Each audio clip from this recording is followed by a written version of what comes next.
September 15th, 2017.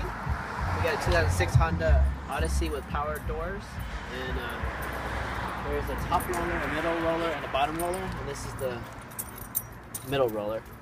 And this thing here went bad, the roller, and it's supposed to be indexed right over here too. So it fell off, and it's been grinding on that for years, and we just replaced it. And I also lubricated with grease, and now we're gonna try it.